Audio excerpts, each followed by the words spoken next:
The sun hung low on the horizon, casting long shadows across the endless highway. I was driving my weathered truck, its engine humming steadily as I navigated the desolate expanse of the Arizona desert. This road had always been a place of solitude for me, a ribbon of asphalt cutting through rugged landscapes where time seemed to stand still. For years, I had lived this way, alone but free, embracing the open road as both my companion and my refuge. My name is Martin, and at 42, I've spent most of my life traveling. My truck is more than just a vehicle. It's a part of who I am. It carries not only my belongings but also the stories of countless journeys. Each mile marker etched with memories of people I've met, places I've seen, and lessons I've learned along the way. Over the years, I've picked up hitchhikers, shared meals with strangers, and exchanged tales under starlit skies.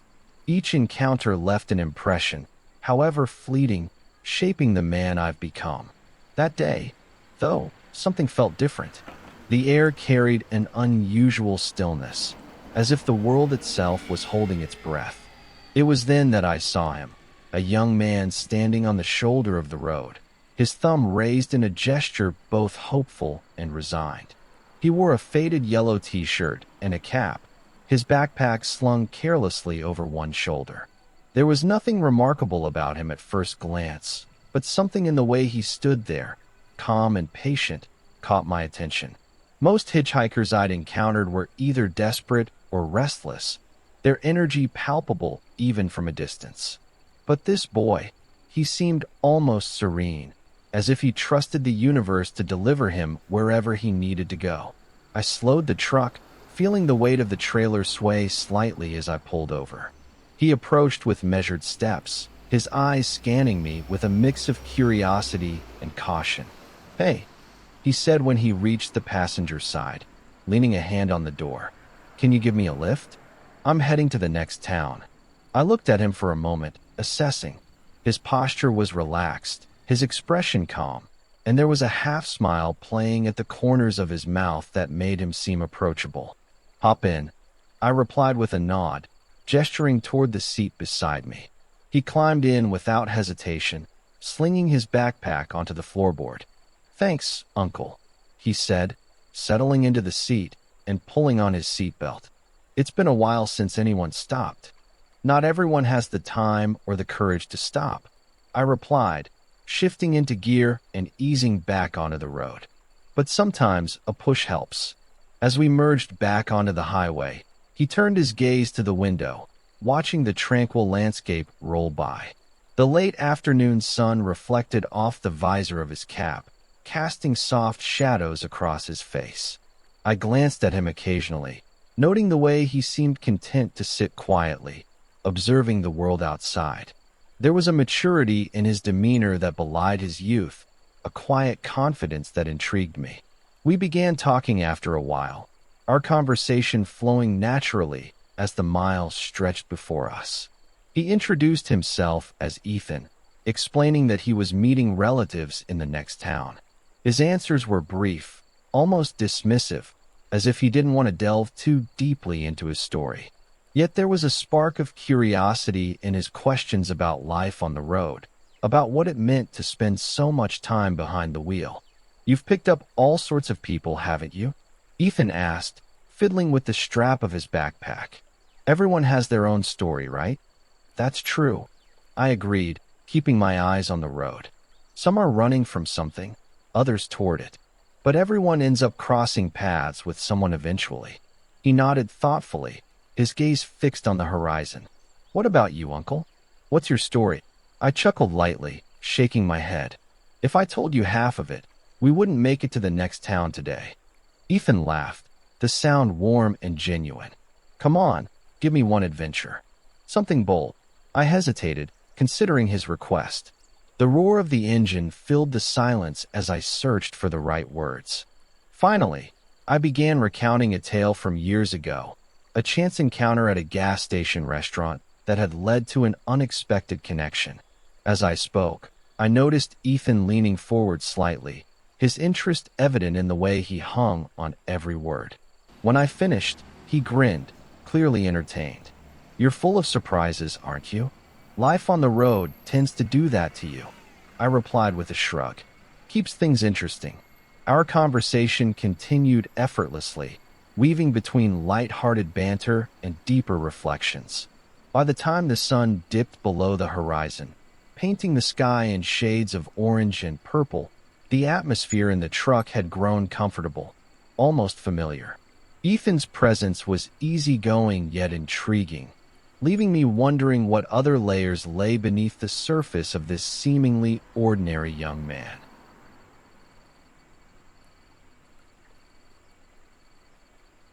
By the time evening approached, the sky had darkened ominously, heavy clouds gathering on the horizon like an impending storm. The temperature dropped noticeably, and a chill crept into the cab despite the heater running steadily. Ethan shifted in his seat, pulling his hoodie tighter around himself as he stared out the window. Looks like we might have some weather ahead, he remarked, his tone casual but tinged with concern. We'll be fine, I assured him, though I couldn't deny the unease growing in my chest. Weather in the desert could turn treacherous in an instant, and neither of us was prepared for what might come next. Still, I pressed on, determined to make it to the next town before nightfall. But nature had other plans. Within minutes, the first drops of rain began to fall, quickly escalating into a torrential downpour that reduced visibility to nearly nothing. The wind howled fiercely, buffeting the truck and making it difficult to maintain control. Lightning split the sky in jagged streaks, illuminating the barren landscape in brief flashes of brilliance. This isn't going to let up anytime soon, Ethan said, his voice barely audible over the storm. We should find shelter. I nodded grimly, scanning the roadside for any sign of refuge. Up ahead, I spotted a narrow dirt path leading to what appeared to be an abandoned gas station. It wasn't ideal, but it would have to do. Pulling off the highway, I maneuvered the truck into the shadow of the dilapidated building, parking as close to the structure as possible to shield us from the worst of the elements. Inside the cab, the atmosphere shifted dramatically. The storm outside raged with relentless fury, the sound of rain pounding against the metal roof creating an oppressive din. Ethan and I sat in silence for a while, listening to the chaos beyond our fragile sanctuary. The warmth of the heater did little to dispel the tension that had settled between us, thick and unspoken. You okay? I asked finally, breaking the quiet. He nodded, though his expression betrayed a mixture of apprehension and exhaustion. Just thinking. About what? He hesitated, his gaze fixed on the rivulets of water streaming down the windshield. About how unpredictable life can be. 1 minute you're cruising down the highway, and the next, you're huddled in a truck waiting out a storm. I chuckled softly, though there was no humor in it. That's the thing about storms. They remind you how small you really are. Ethan turned to look at me then, his eyes searching mine as if seeking reassurance. Do you ever feel like you're running from something? Like no matter how far you drive, you can't escape it? His question caught me off guard, striking a chord deep within me. For years, I had convinced myself that I was content with my solitary existence, that the freedom of the open road was all I needed. But lately, the solitude had begun to weigh on me, leaving me restless and yearning for something I couldn't quite define. I think we all run from something, I replied carefully, choosing my words with deliberate care. The trick is figuring out whether you're running towards something better or just away from what scares you. Ethan didn't respond immediately, his gaze dropping to his hands clasped tightly in his lap.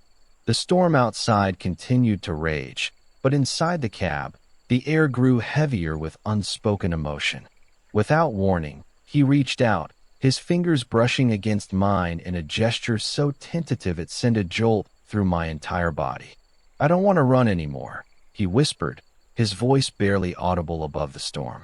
Not tonight. I stared at him, my heart pounding in my chest. Every instinct screamed at me to pull away, to retreat behind the walls I had built around myself. But instead, I found myself leaning closer, drawn to him by a force I couldn't resist. Our lips met in a kiss that was soft and hesitant, yet charged with an intensity that left me breathless. For a moment, the storm outside ceased to exist. All that mattered was the warmth of Ethan's touch, the way his hand cupped my face as if memorizing every contour. We moved together slowly, exploring each other with a tenderness that felt achingly real. The intimacy between us wasn't rushed or reckless. It was deliberate, born of a connection that transcended words. When we finally broke apart, the reality of what had just happened hit me like a wave. Guilt warred with desire, fear with exhilaration. Yet amidst the turmoil, one thing was certain. This night had changed everything. The storm had passed by the time dawn broke, leaving behind a crisp stillness that mirrored the clarity settling over my thoughts. Ethan slept beside me, his head resting gently on my shoulder, his breathing slow and steady. I watched him for a while, marveling at how peaceful he looked in repose.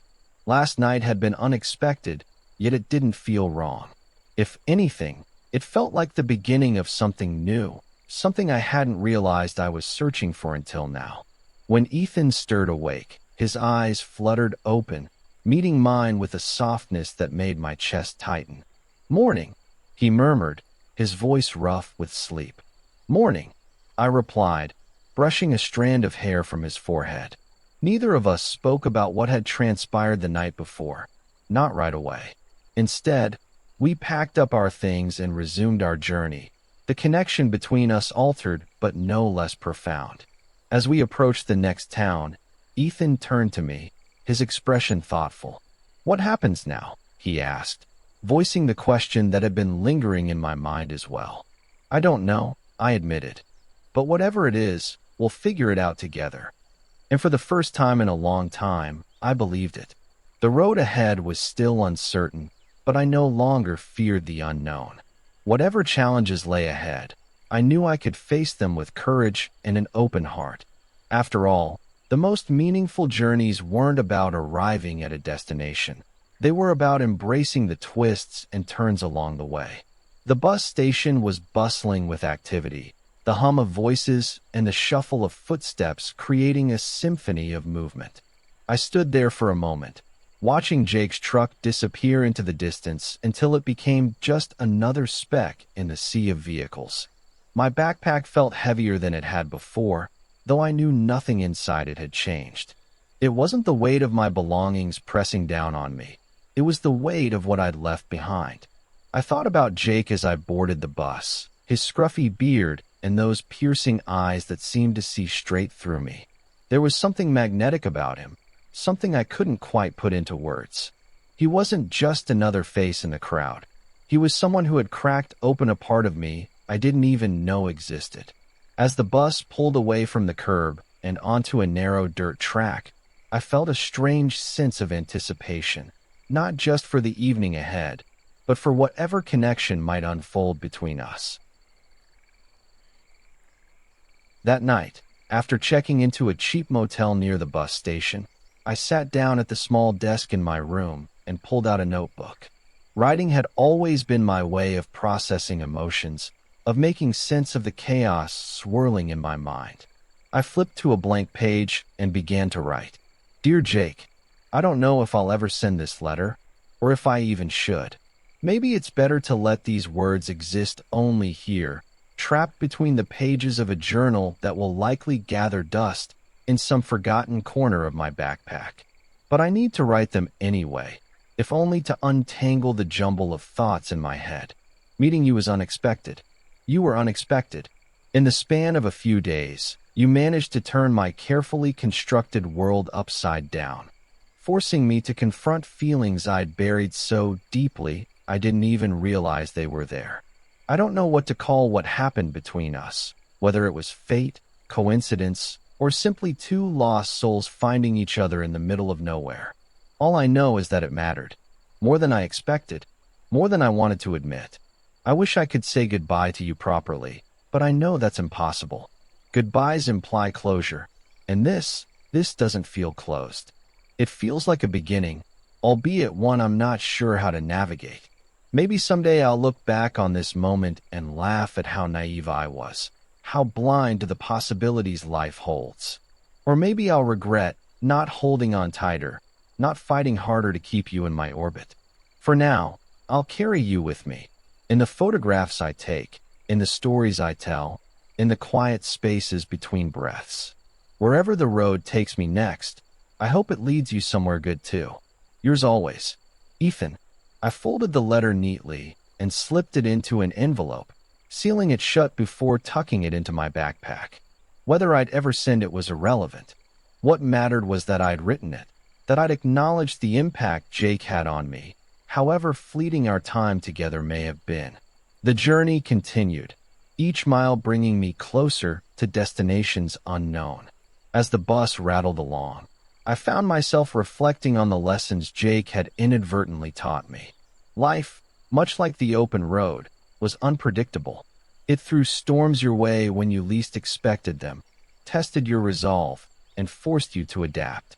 But it also offered moments of beauty, unexpected connections, fleeting yet profound, that reminded you why the journey was worth it. I thought about the photographs I'd taken during my travels, the faces and landscapes frozen in time. Each image told a story, capturing a fragment of a moment that would otherwise slip away. Yet none of them could fully convey the depth of human experience, the joy, the sorrow, the longing, the love. Perhaps that was the true challenge of art, to distill the infinite complexity of life into something tangible, something that resonated with others. As the bus approached its final stop, I felt a renewed sense of purpose. The road ahead was still uncertain, but I no longer feared the unknown. Whatever challenges lay ahead, I knew I could face them with courage and an open heart. After all, the most meaningful journeys weren't about arriving at a destination. They were about embracing the twists and turns along the way. And so, as I stepped off the bus and into the bustling streets of Albuquerque, I carried Jake's memory with me, not as a burden, but as a reminder of the beauty that could be found in unexpected places. The road stretched endlessly before me, inviting me to explore, to discover, to connect. And for the first time in a long time, I was ready. Weeks passed, and the rhythm of travel resumed. I found myself back on the road, camera in hand, chasing light and shadow across unfamiliar landscapes. Each sunrise brought a fresh canvas, each sunset a reminder of time's relentless march. Yet no matter how far I traveled, Jake remained a constant presence in my thoughts, a quiet echo of a moment that had changed me. One evening, as I set up camp beneath a canopy of stars, I pulled out the envelope containing the unsent letter. For a moment, I considered tearing it open, reading the words aloud to the vast emptiness around me. But instead, I tucked it back into my bag, deciding to leave it untouched, a relic of a chapter one wasn't ready to close. In the weeks that followed, I began to notice subtle shifts within myself. The restlessness that had once driven me to wander aimlessly had softened, replaced by a deeper sense of purpose. I started seeking out communities along my route, sharing meals with locals, and listening to their stories. Through these interactions, I realized that connection wasn't limited to grand gestures or fleeting encounters. It could be found in the smallest, most ordinary moments. By the time I reached the Pacific coast, I felt a profound sense of peace. The ocean stretched endlessly before me, its waves whispering secrets to the shore. Standing there, I understood that the road wasn't just a means of escape. It was a path to self-discovery, a way of uncovering truths hidden beneath layers of fear and doubt. As I gazed out at the horizon, I allowed myself to imagine a future where Jake and I might cross paths again. Whether as friends, lovers, or something in between, I knew that whatever form our relationship took, it would be rooted in authenticity and mutual respect. Until then, I would continue moving forward, trusting that the road would lead me exactly where I needed to go. Looking back on the journey that had brought me here, I realized how much I had grown, not just as a photographer, but as a person. The road had taught me patience, resilience, and the importance of embracing uncertainty. It had shown me that vulnerability wasn't a weakness, but a strength, a bridge that connected us to others in ways words alone could not. Jake had been a catalyst for this transformation, a mirror reflecting parts of myself I had long ignored. Though our time together had been brief, its impact lingered, shaping the way I viewed relationships and the world around me. I no longer feared intimacy or the possibility of being hurt. Instead, I welcomed it as an essential part of the human experience. As I packed up my gear and prepared to embark on the next leg of my journey, I felt a deep sense of gratitude for the road, for the people I had met, and for the lessons I had learned along the way. The horizon beckoned, promising new adventures and untold stories. And as I climbed into my truck and turned the key in the ignition, I smiled, knowing that whatever lay ahead, I was ready to embrace it with an open heart. Months later, as I drove through the rolling hills of Northern California, I received a message that made my heart skip a beat. It was from Jake. "Hey, Ethan," it read. "Hope you're doing well. Just wanted to check in and see where the road has taken you." I stared at the screen for a long moment, my mind racing with memories of our time together. Part of me wanted to reply immediately, to pour out everything I'd been feeling since we parted ways. But instead, I took a deep breath and typed a simple response. "Hey, Jake. I'm good. The road's treating me well. How about you?" His reply came quickly. "Same here. Miss those talks we used to have. Maybe we'll cross paths again someday." Reading his words, I felt a surge of hope. Perhaps our story wasn't over after all. Perhaps it was just beginning. With a smile, I tucked my phone away and focused on the road ahead. The sun was setting, casting golden light across the landscape. Standing there, I understood that the road wasn't just a means of escape. It was a path to self-discovery, a way of uncovering truths hidden beneath layers of fear and doubt. As I gazed out at the horizon, I allowed myself to imagine a future where Jake and I might cross paths again. Whether as friends, lovers, or something in between, I knew that whatever form our relationship took, it would be rooted in authenticity and mutual respect. Until then, I would continue moving forward, trusting that the road would lead me exactly where I needed to go. The road is a teacher, a guide, and sometimes a mirror. It reflects who we are and who we might become. For years, I thought I was running, to find adventure, to escape routine, to chase something I couldn't quite name. But now, I realize I wasn't running at all. I was searching for connection, for meaning, for a version of myself I hadn't yet met. Jake was a part of that journey, a chapter I'll always treasure. Our time together reminded me that life is unpredictable, messy, and beautiful. It taught me to embrace the unknown, to lean into discomfort, and to trust that every detour has a purpose. Now, as I sit here writing these final words, I feel a sense of completion, not because the journey is over, but because I've come to understand that it never truly ends. The road stretches on, infinite and inviting, offering endless possibilities for growth, discovery, and love. So, to anyone reading this, whether you're standing at the start of your own journey or somewhere in the middle, I offer this advice. Keep moving forward. Trust the road, even when it feels uncertain. Open your heart to the people you meet, and don't be afraid to let them change you. Because in the end, it's not the destination that matters. It's the connections we make along the way. Thank you for joining me on this journey. If you found yourself in these pages, if you felt seen or inspired, then I've done what I set out to do. The road awaits, and so do the stories it holds. Until next time, take care and keep exploring.